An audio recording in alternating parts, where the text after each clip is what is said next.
Assalamualaikum warahmatullahi wabarakatuh. Kali ini kita masuk pertemuan 5 mata kuliah analisa perancangan sistem informasi, yaitu membahas mengenai United Modeling Language atau kita singkat dengan kata UML. Nah, untuk pertemuan 5 ini yang dibahas mengenai diagram-diagram UML, ada use case, lalu kelas diagram, activity diagram, komponen diagram, deployment diagram. Nah, mungkin bahasa-bahasa ini sudah sering didengar, tetapi kita detailkan kembali, kita bahas kembali fungsi-fungsi dari simbol yang saya sebutkan tadi di dalam penggambaran sistem. Jadi, kalau kita membahas mata kuliah analisa perancangan sistem, berarti membahas mengenai sistem yang ada di dalam suatu perusahaan atau instansi. Nah, penggambarannya ini menggunakan simbol-simbol yang saya sebutkan tadi. Oke, kita bahas dulu mengenai UML itu sendiri. Jadi, UML itu adalah notasi grafis yang didukung oleh model-model tunggal yang membantu dalam mendeskripsikan, dalam mendesain sistem perangkat lunak, khususnya sistem yang dibangun menggunakan pemrograman berorientasi objek. Nah, jadi simbol-simbol UML itu atau activity atau diagram-diagram UML itu sebetulnya ada banyak, kurang lebih 9 diagram. Tetapi di pertemuan 5 ini kita membahas pertama dimulai dari diagram use case. Nah, apa sih diagram use case? Nah, ini pun dibahas pada saat atau dikerjakan pada saat Anda membuat skripsi nanti gitu.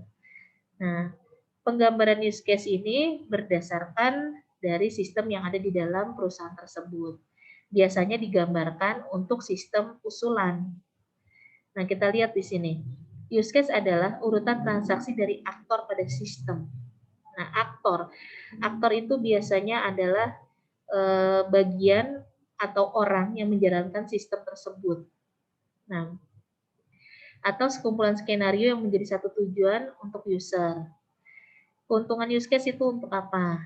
Nah, di sini kalau kita lihat ya, keterangan ini dibaca dan dihafal untuk nanti UTS ya.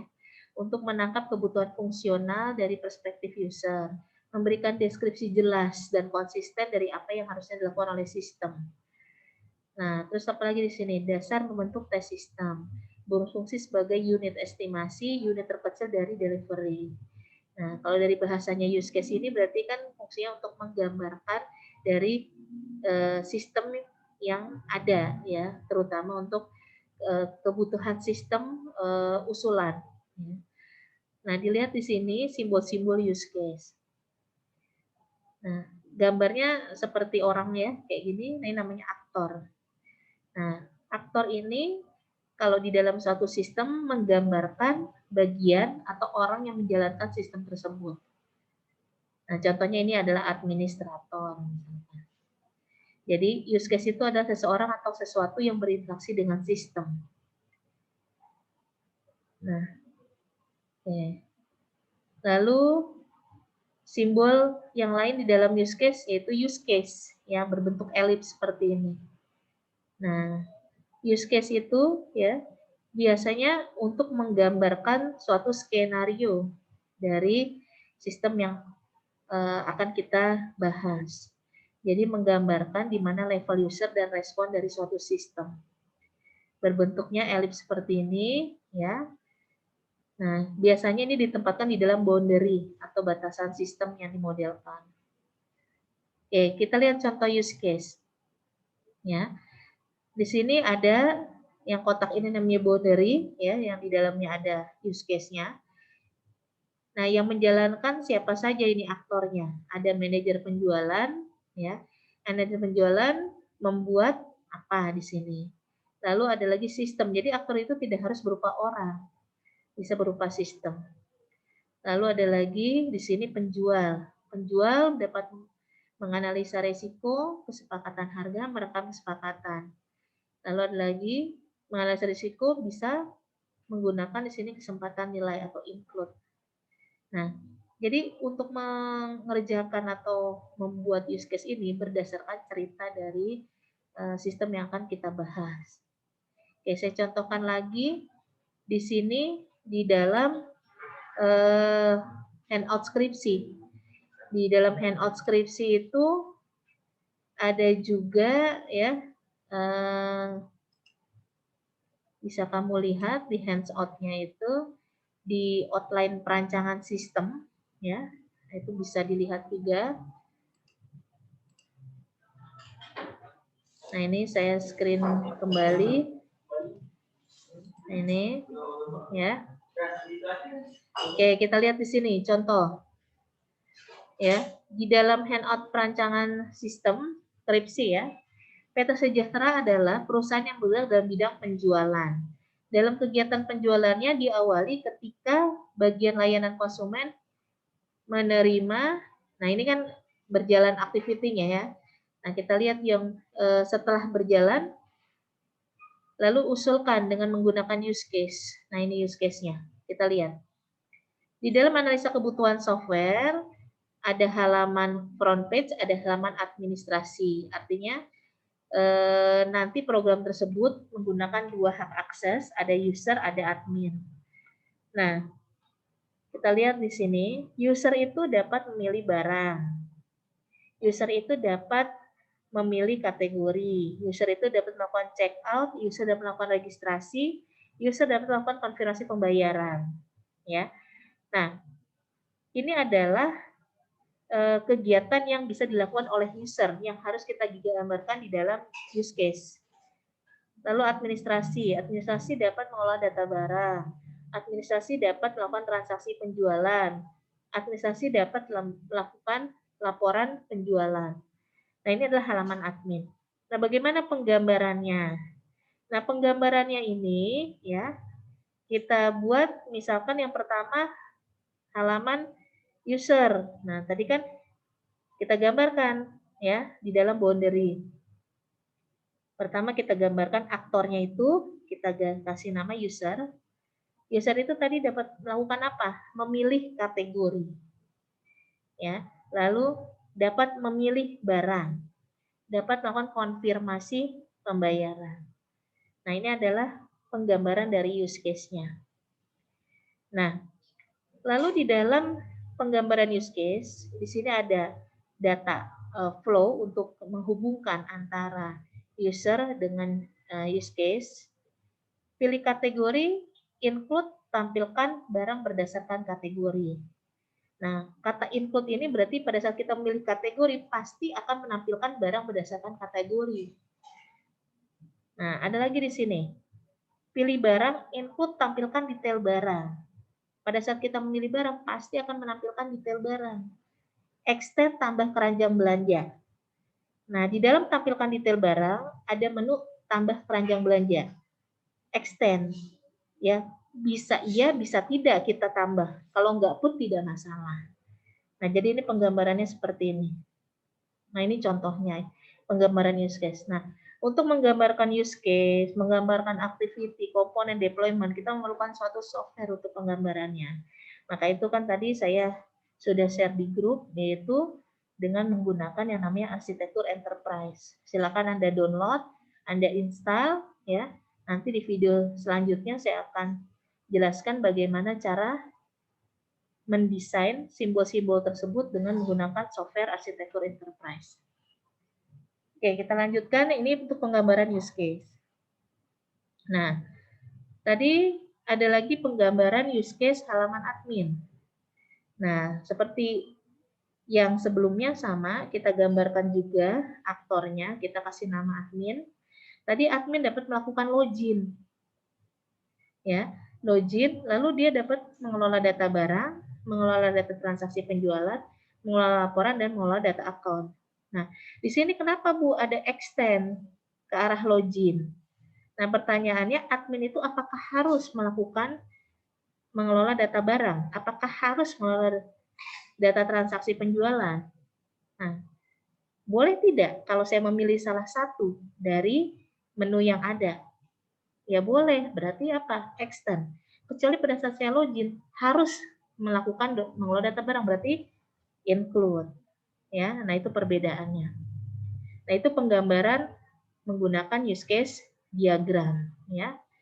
Bisa dilihat contoh-contohnya di skripsi ya dari teman-teman kamu yang sudah lulus, mungkin bisa dilihat di repositori Nusa Mandiri ya.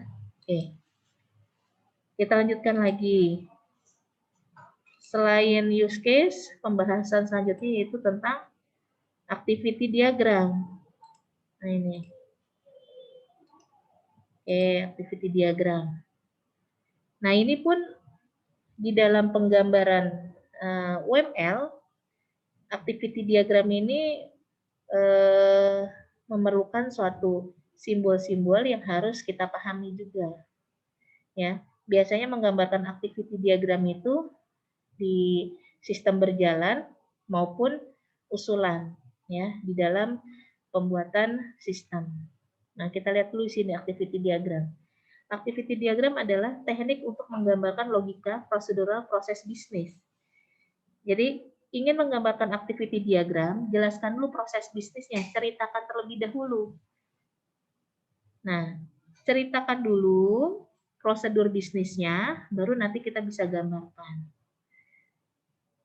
Oke, lalu di dalam activity diagram, ya, kita mengenal hal yang mirip dengan sebuah diagram alir.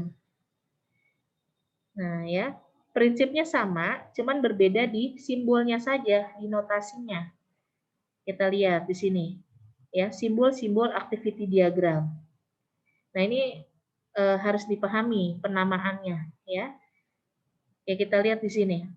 Yang namanya penggambaran activity diagram pasti harus diawali dengan simbol awal dan diakhiri dengan simbol akhir seperti ini. Nah, ini namanya initial state, nah ini namanya final state. Ya. Yang bulatannya warnanya penuh, ya, hitam, ini namanya initial state. Nah, diakhiri dengan final state. Nah, lalu kita mengenal juga yang namanya activity, yang gambar persegi panjang, ya, yang sudutnya tidak lancip ya, yang seperti ini. Nah, ini namanya activity diagram. Lalu ada lagi yang kita sebut dengan fork di sini, ya, atau percabangan. Nah, lalu ada lagi penggabungan yang kita sebut dengan join. Nah, ada lagi merge, ya, dan decision. Gambarnya seperti belah ketupat. Nah, simbol-simbol ini harus dipahami, ya, untuk penggambaran sistem. Kita menggambarkan ini berdasarkan cerita. Nah, ceritanya apa? Berdasarkan cerita yang ada di dalam proses bisnis yang kita sudah jelaskan. Oke, kita lihat di sini. Start. Menerima pesanan. Ya, pertama menerima pesanan, lalu apalagi di sini? Mengisi pesanan. Ya, di dalam menerima pesanan ada dua percabangannya, mengisi pesanan atau mengirim invoice. Ya. Lalu pada saat mengisi pesanan yang dilakukan apa? Di sini ada percabangan kembali, pengiriman semalam apa pengiriman biasa.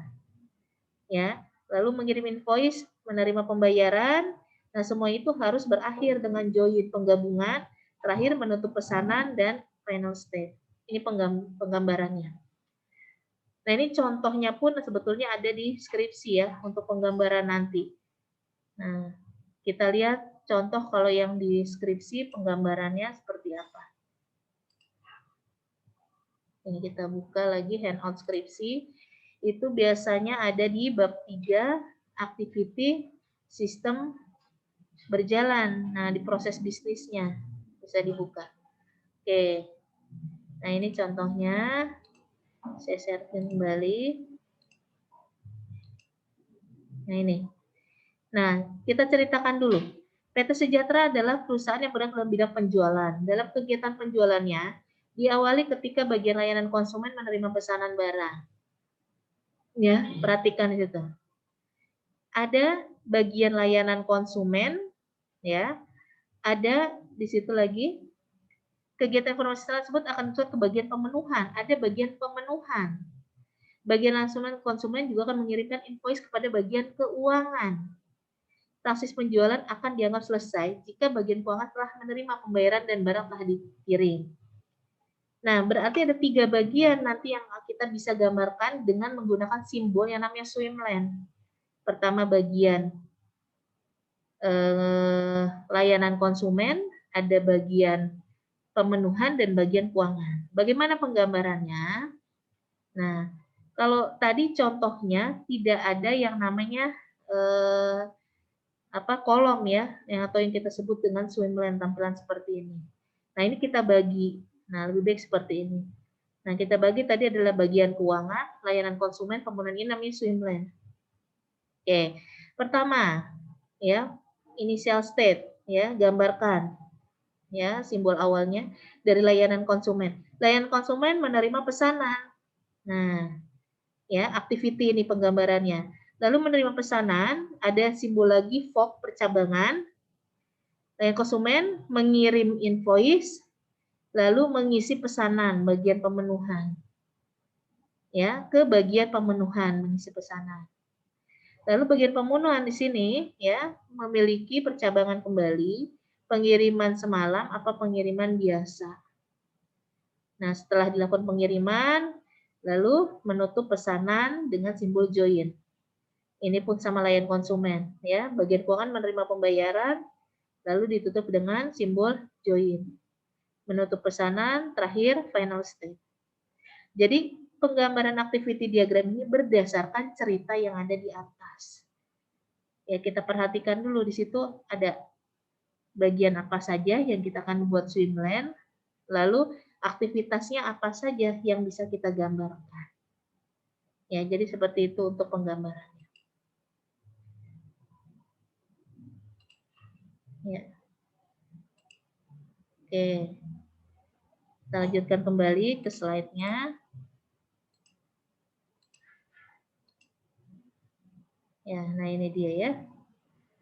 Nah, simbol-simbol ini nanti penggambarannya menggunakan arsitektur enterprise.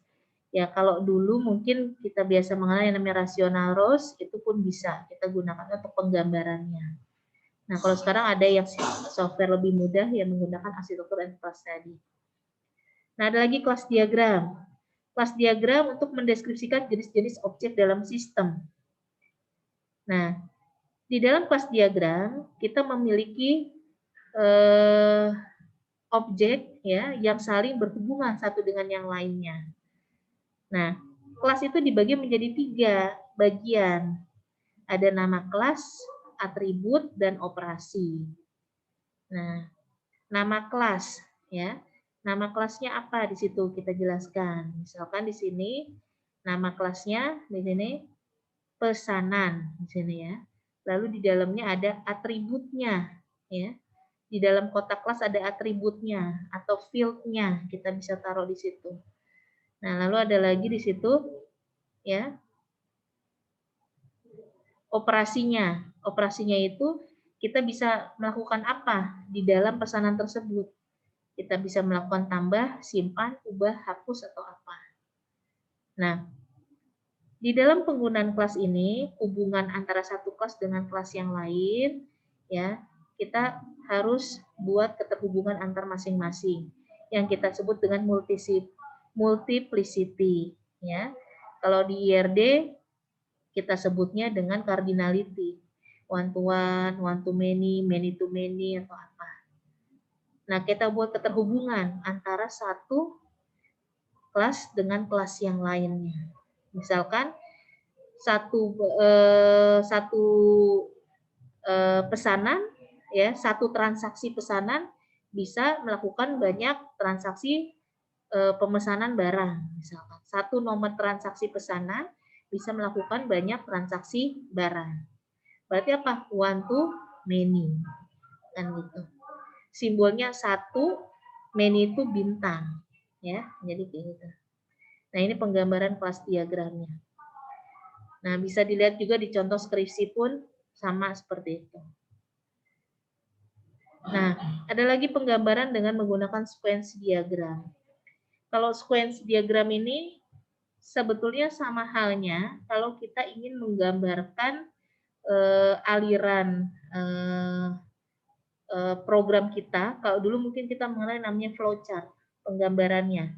Kalau di dalam penggambaran sistemnya secara terstruktur, karena berbasis OOP, makanya kita bisa menggambarkan dengan menggunakan sequence diagram.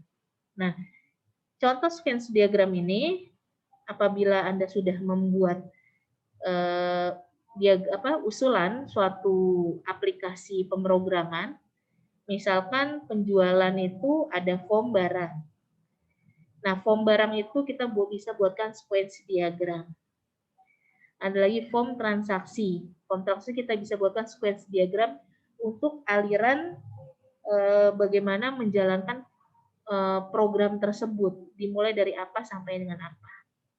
Nah, jadi kalau di dalam skripsi itu kalau nanti Anda membuat di semester 8, tergantung dari sistem yang akan dibahas.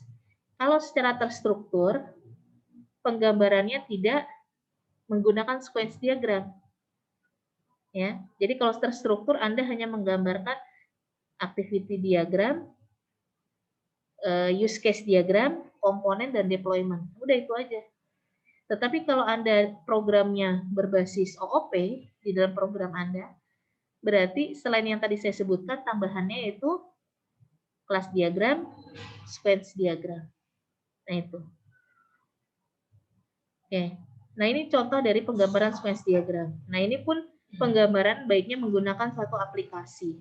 Ya. Contohnya di sini pengguna. Kalau dulu saya menggunakan rational rows, tapi sekarang menggunakan arsitektur enterprise bisa Anda gunakan dalam menggambarkan sequence diagram. Contohnya di sini, siapa yang menggunakan sistem tersebut? Contohnya di sini, kalau di dalam slide Anda pengguna. Pengguna memasukkan kartu ya dengan simbol seperti ini ya. Nah, lalu validasi kartu, proses validasi kartu. Nah, di sini ya, apakah kartunya valid atau tidak? Jika iya, maka kita masukkan PIN. Jika tidak, maka kartunya akan keluar, balik lagi. Ya. Nah, ini contoh di dalam penggunaan sequence diagram di dalam proses memasukkan kartu ATM. Nah, contohnya kita buka kalau di dalam skripsi. Nah, di sini ada contohnya juga. Bisa dibuka. Oke, kita share screen kembali. Ya. Anda bisa buka contohnya, itu biasanya ada di bab 4 kalau dalam skripsi. Nah, di menu use case sequence diagram. Nah, ini. Biasanya di bawah setelah use case diagram penggambarannya. Oke. Use case, kelas diagram, terus penggambarannya. Nah ini software arsitektur ya di dalam. Nah ini dia. Ini contohnya. Misalkan di situ ada form untuk barang. Nah kita bikin sequence diagram pilih barang, ya. Nah yang melakukan atau menggunakan sistem itu siapa? User misalkan. User memilih produk, ya. Lalu di situ memasukkan kode barang, ya. Memasukkan kode barang, lalu akan tampil data barangnya. Nah, ini penggambarannya untuk sequence diagram. Oke.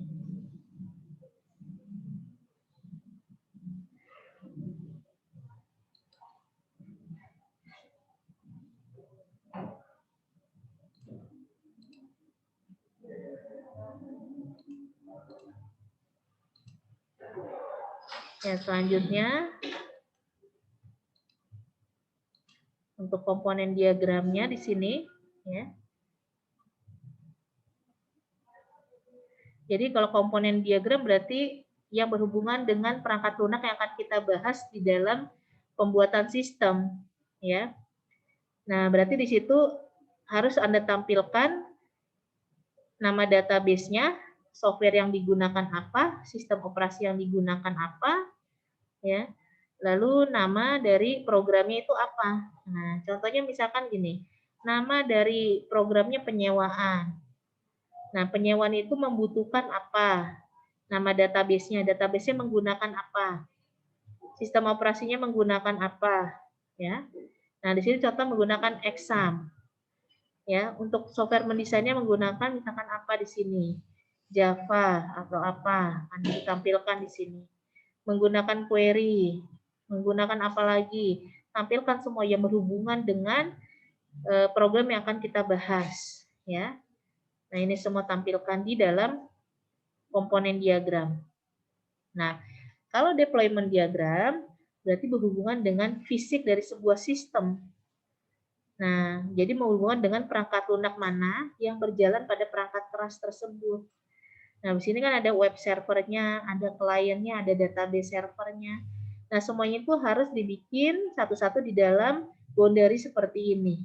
Web server apa aja di dalamnya, klien apa aja, database-nya apa aja, dan semuanya saling berhubungan. Ya, bisa dibedakan ya. Kalau komponen hanya berhubungan dengan softwarenya apa saja dan sistem operasinya. Kalau deployment diagram adalah sebuah susunan fisik yang ada dalam satu sistem. Nah, oke. Di pertemuan 5 Anda bisa lihat juga studi kasusnya. Contohnya tentang perpustakaan. Nah, diceritakan di situ di dalam perpustakaan ada prosedur pendaftaran anggota, prosedur pengolahan, peminjaman buku, pengembalian buku. Nah, ini adalah proses bisnisnya atau ceritanya. Nah, kalau kita sudah punya cerita seperti ini, berarti nanti penggambarannya mudah. Contohnya di sini. Pendaftaran anggota. Seorang calon anggota yang belum menjadi anggota perpustakaan dapat mendaftarkan diri dengan mengisi formulir pendaftaran. Setelah mengisi formulir tersebut, maka data calon anggota dapat diinput ke dalam sistem oleh pustakawan. Pustakawan mencetak kartu anggota dan menyerahkan ke anggota perpustakaan. Kita lihat di sini. Ya, yang terlibat siapa saja aktornya, ya, dan dokumen-dokumen yang dibutuhkan dalam pendaftaran anggota itu apa saja untuk aktivitinya. Kita lihat di sini. Seorang calon anggota yang belum menjadi anggota, ya, mengisi formulir pendaftaran. Nah, ini formulir pendaftaran adalah dokumen input.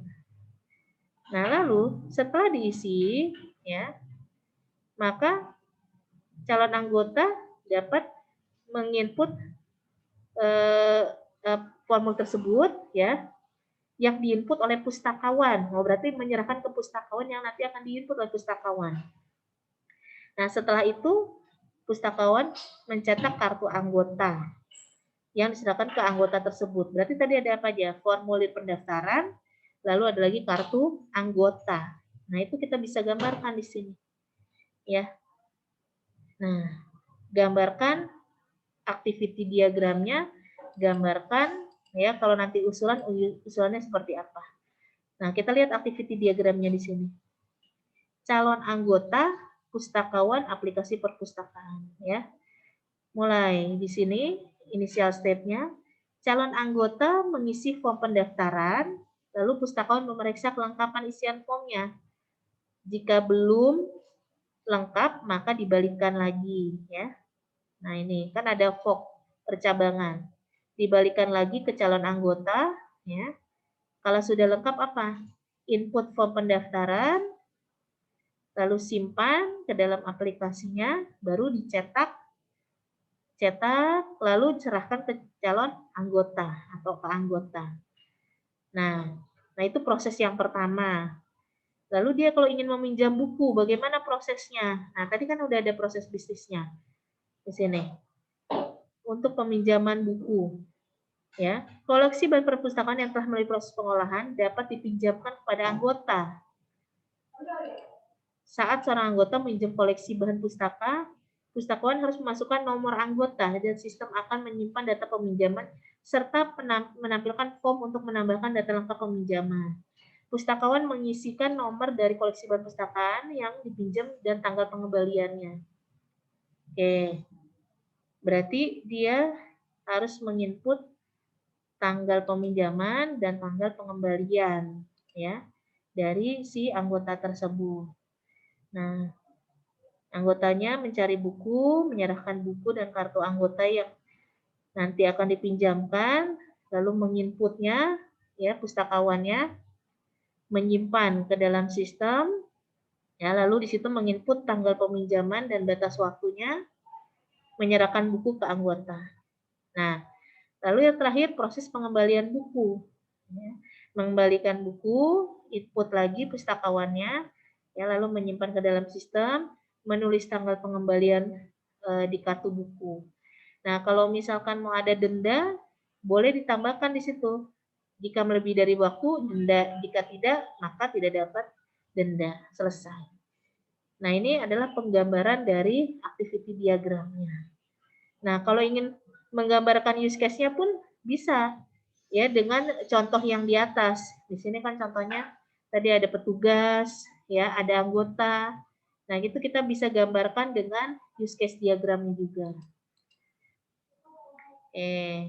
Ya. Nah, kelas diagramnya apa? Nah, berarti dari proses bisnis yang tadi dan yang tadi saya sudah jelaskan mengenai dokumen inputnya, dokumen outputnya, kita bisa ketahui dari cerita di atas. Tadi ada dokumen inputnya formulir pendaftaran. Nah, pasti kan berisi data anggota. Nah, simpan di sini di kelas anggota. Lalu di situ tadi ada petugas perpustakaan, ya. Dan ini boleh tambahkan. Lalu ada buku yang dipinjamkan, taruh di dalam kelas buku di sini. Lalu ada lagi peminjaman buku, pengembalian buku. Nah, semuanya keterhubungan satu sama lain, tambahkan keterhubungannya one to many atau seperti apa. Nah, berdasarkan cerita yang tadi. Nah, contohnya di sini, buku. Nah, atributnya apa aja? Kode buku, judul buku, kategori. Dia bisa melakukan apa? Tambah, simpan, edit, hapus, atau apa. Nah, gambarkan di kelas diagram. Nah, setelah digambarkan kelas diagram, dibikin programnya, tampillah sebuah form yang kita buat sequence diagramnya untuk menjelaskan alur dari program tersebut. Nah, contohnya di sini alur untuk form pendaftaran anggota. Ya, tadi pustakawan, ya. Lalu ada lagi menu utama, ada form pendaftaran anggota, masukkan nama anggota, alamat dan lain sebagainya, tergantung dari atributnya. Lalu di sini ada proses pendaftaran, ya. Nah, lalu tersimpanlah data anggota atau member. Nah, itu sequence diagram. Nah, kesemuanya ini kita bisa gambarkan dengan menggunakan software Enterprise Architecture. Nah, ini bisa di-download, tadi linknya udah saya kirimkan. Boleh yang versi 90, lib 7.5, tadi yang saya kirimkan versi 12. Nah, ya. Jadi supaya mudah digunakan. Kalau ada yang tanya, Bu pakai Visio gimana? Kayaknya kurang begitu ini ya, bagus, lebih baik ini karena sudah terbentuk secara rapi kalau dengan menggunakan arsitektur enterprise. Nah, cara-caranya bisa dilihat di sini. Nanti saya akan bikinkan video selanjutnya ya untuk penggambaran dari arsitektur enterprise. Oke. Nah, di pertemuan 5 ini ya ada tugas kelompok lanjutan dari yang sebelum-sebelumnya ya, tetap sama ya, tugas secara berkelompok dengan membuat activity diagram dan use case berdasarkan judul yang nanti Anda akan presentasikan pada saat UAS nanti. Kirimkan ya minggu yang akan datang. Ya, maksimal minggu yang akan datang. Nanti Anda kirimkan seperti biasa di web e-learning di menu tugas ya. Saya tunggu ya untuk tugasnya beserta dengan dijawab pelatihan soalnya secara individu. Nah, jika ada yang ingin ditanyakan, silakan di WA group. Ya, saya akhiri. Assalamualaikum warahmatullahi wabarakatuh.